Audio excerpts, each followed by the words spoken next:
अगर settlement same day पर होती है तो उसे कैश रेट या फिर कहते हैं रेडी रेट, और अगर T+1 बेसिस पर होती है यानी कि आज ट्रांजैक्शन करी है और सेटलमेंट कल होगी तो उसे कहते हैं टर्म रेट, और अगर T+2 डेज बेसिस पर सेटलमेंट होती है तो उसे स्पॉट रेट कहते हैं। और ये सबसे ज्यादा वॉल्यूमिनस है क्योंकि सबसे ज्यादा ट्रांजैक्शंस इसी ऊपर होती हैं।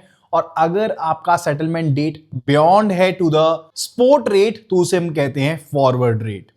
और फॉरवर्ड रेट को कैलकुलेट करने के लिए वी डू ऐड और subtract the forward points from the spot rate, यानी कि फॉरवर्ड रेट का फॉर्मूला होता है spot rate plus minus premium या डिस्काउंट। अगर फॉरवर्ड रेट ज्यादा है फ्रॉम द स्पॉट रेट तो उसे कहते हैं करेंसी प्रीमियम पर है। अगर फॉरवर्ड रेट कम है स्पॉट रेट से तो उसे हम कहते हैं कि करेंसी डिस्काउंट पर है। लाइक अगर मान लीजिए आज की डेट में USD 89 रुपीज पर अवेलेबल है और एक महीने के बाद 88 रुपीज पर अवेलेबल है तो उसे हम कहेंगे डिस्काउंट रेट।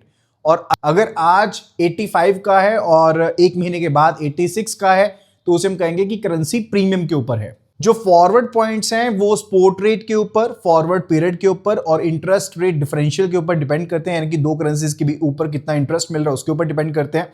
और इसका फॉर्मूला बहुत सिंपल होता है फॉरवर्ड पॉइंट्स का, that is spot rate multiplied by interest rate differential multiplied by the forward period divided by 360 and divided by 100, right? So this is a simple formula and all about the basics of the foreign exchange arithmetic.